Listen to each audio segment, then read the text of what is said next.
I'm furthering my understanding of this currently and how to resolve it. So I think it's the perfect thing to mention today, that your biggest enemy is your inner me.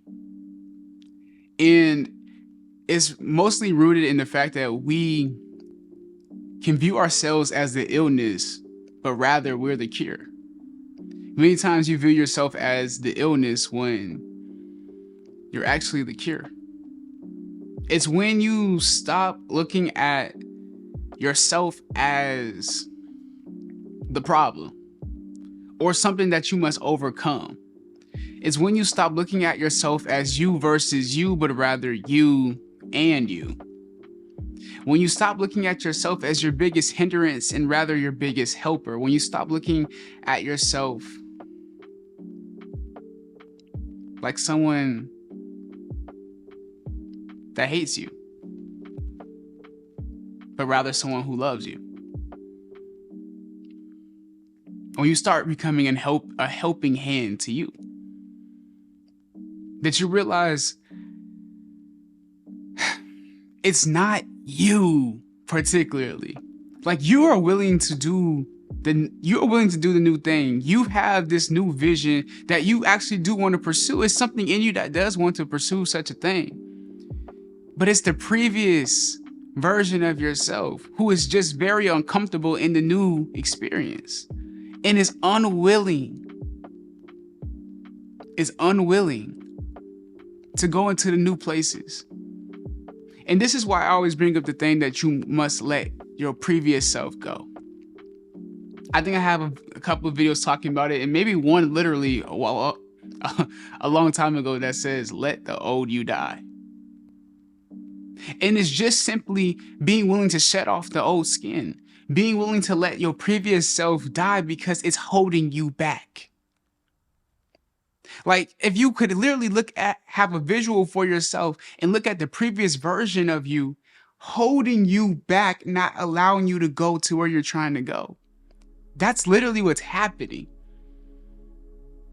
And I'm having this in my own stuff, so I bring up the example of, I talked about my client before, but I'll mention me now, where as a content creator and I help create content for others, I have this great idea that I already deemed great before I created, right?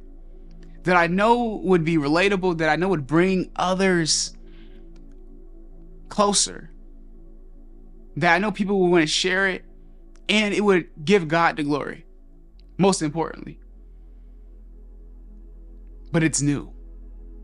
And even in the things that you know how to do, sometimes your old self can hold you back from doing things that you know that you are very fully capable of doing. Not something that you even have to convince yourself in being able to do, yet you still will hold you back. And I'm being self-aware of it. I'm so much more aware of it now than any other point of my life, where it's just been the last 2 to 3 days where I have been contemplating creating this thing, and I have the vision. I just need to write it down on paper and bring it to life. But there's something in me that's not allowing me to just move forward with full confidence, with unwavering faith. There's this point of me in me that's hindering the progression. And something that I already know I'm suited for. See, I can bring up examples of all these other people who have gone through the same thing, and once they were willing to just be obedient, like Moses, not believing he was ready, or that he should even be the one to be the leader of the Hebrews that God is now calling Israel.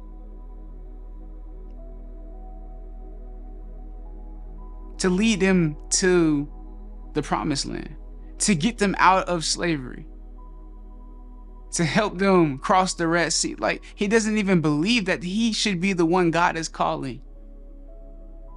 But God still chooses him.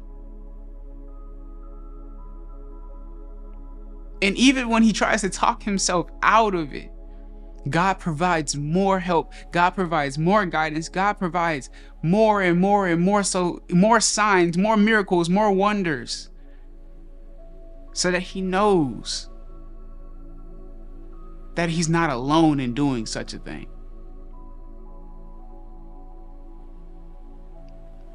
But I think what gets lost in there, lost in that faith, lost in that obedience, lost in being willing, is how did Moses get to the point where he was ready to take the next step? And this is like a whole nother video, but it's understanding that you'll never be ready, but will you be willing? You'll never be ready, but will you be willing? You'll never be ready to let your old self go, but will you be willing to when the time comes?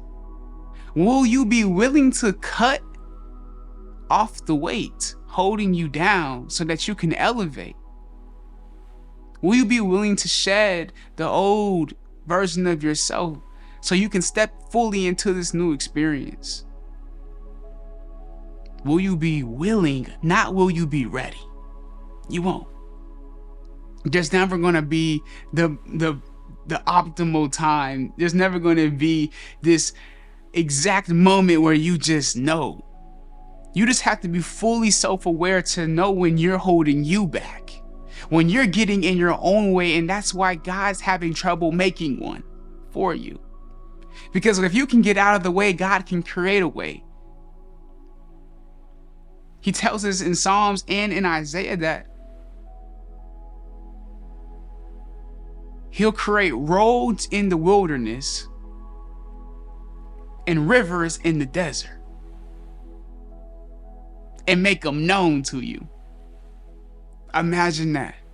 Roads in the wilderness and rivers in the desert. So guidance, roads, allowing guidance and a clear path of where to go to get to your destination, to continue your journey in a place that can be so confusing, in a place where there is no clarity, He provides it. Then rivers in the desert, providing restoration, restoring, providing in places where there seems to be a lack of provision. That's where He steps in. He makes a way out of no way, and He delights in it.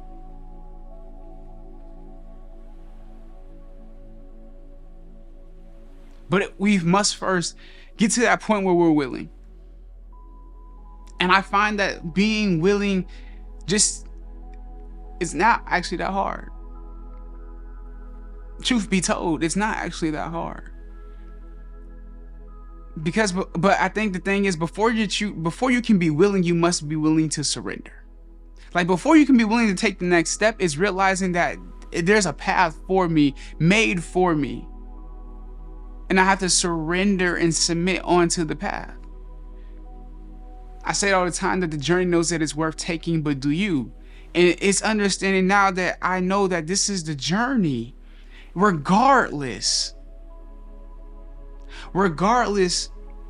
of what others may think. And I heard this saying by this older, she's like a grandma. I seen her, it was random that I seen it, but I think it was also some motivation or just a divine intervention in this moment. But she was saying that you would care so much less about what people would think about you if you really truly knew how seldom they do. You would truly stop caring about what others think about you if you knew how seldom they do. Like, if you don't know what seldom means, it just means how rare people actually think about you, how rare people are actually judging you, because so many people are caught up in their own lives.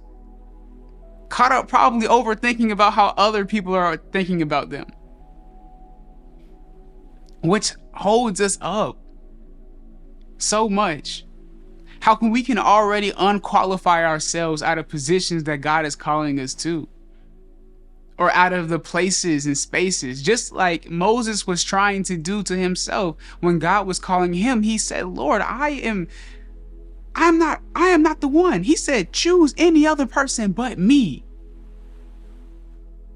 He says, I'm slow of speech. I am not the one you want to be your spokesman. I am not the one that you want to be the leader. It can't be me. Choose any other man except me.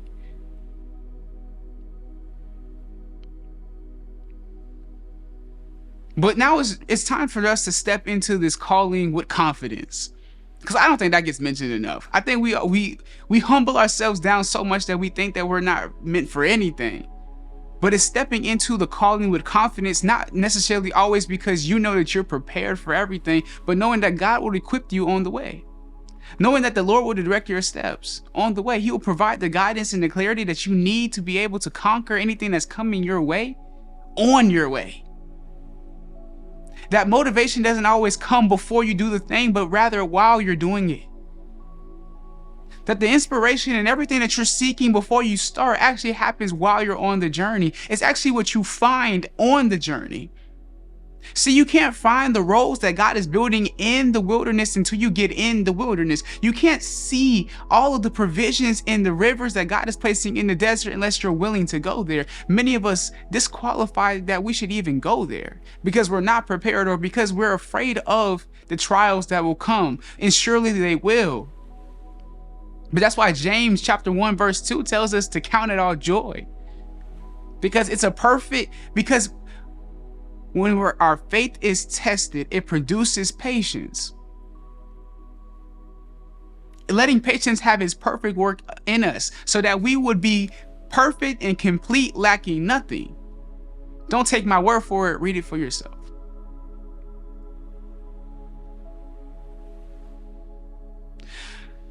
And so in doing these things, it's helping me realize personally, before I say anything else personally, it's helping me realize how much of a hindrance I've been to myself, and now how much of a helping hand I could be.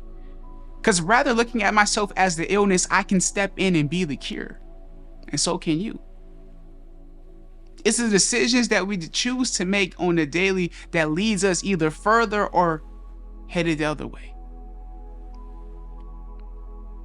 Because every moment you decide to not do the thing is choosing to rather do the other. So honestly, I'm just saying, use your time wisely. Make the right decision in whatever it is. Because either you have to change the goal or change the action. Because you can't keep doing the things that are going to delay it and expect it to still happen. Something has to change. And either you're going to have to either change the goal or change the reaction. Change the response to how you feel. I have an older video too. It's so crazy. Hindsight is very 2020 right now.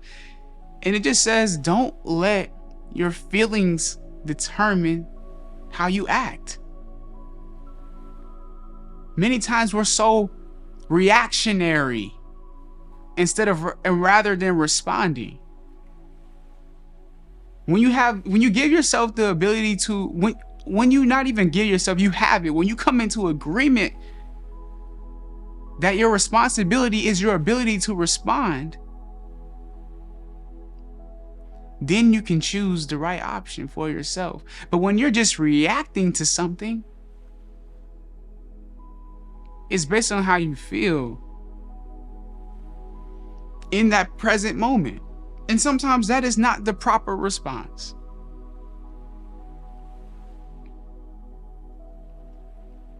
And as I started this, I just had this raw passion to come on here and just let you know that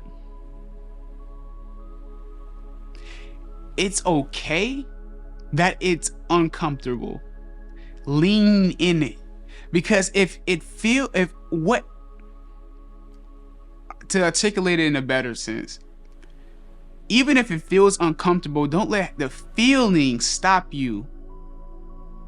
Yeah, don't let the feeling start misleading your faith. Don't let the discomfort of it start determining the direction that you're already going in. Just because it's not a clear, obvious path doesn't mean that this isn't the path that was meant for you. Just because you gotta, sometimes you're gonna have to make a little way out of it. Sometimes you're gonna have to forge a route that hasn't been taken before, because this one was only meant for you. It's hard to be what you never see. But you have the vision. Just because somebody else hasn't done it before doesn't mean it's not meant to be done. God delights in the impossible. He makes the impossible possible. He brings it forth.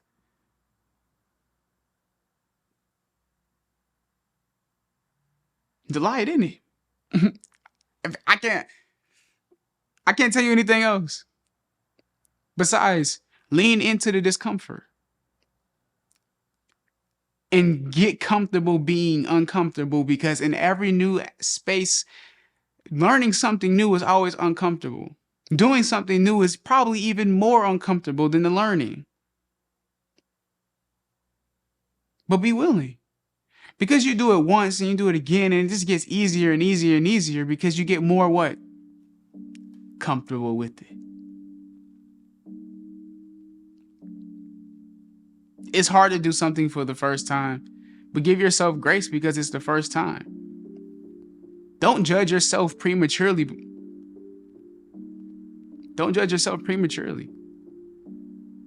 I know you have high expectations of yourself, and as you should. But give yourself grace, because this is also your first time being you. This is your first experience in what you're doing. You can't start and already be the greatest at it.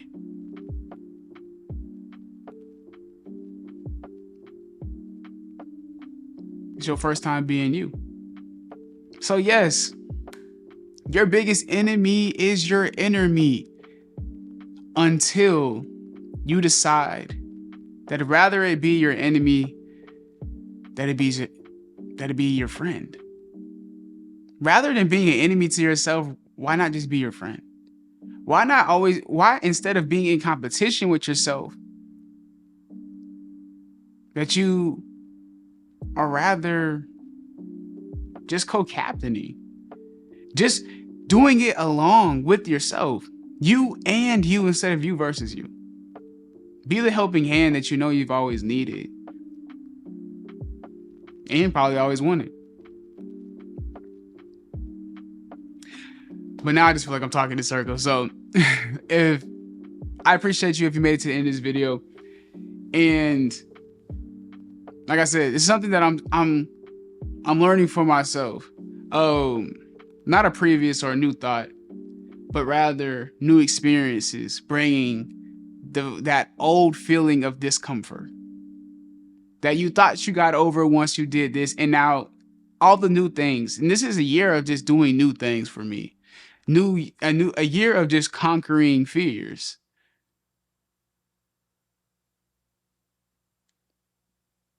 Don't be afraid. You got this. And even if you don't start it today, it's okay, because I'll see you tomorrow. Peace.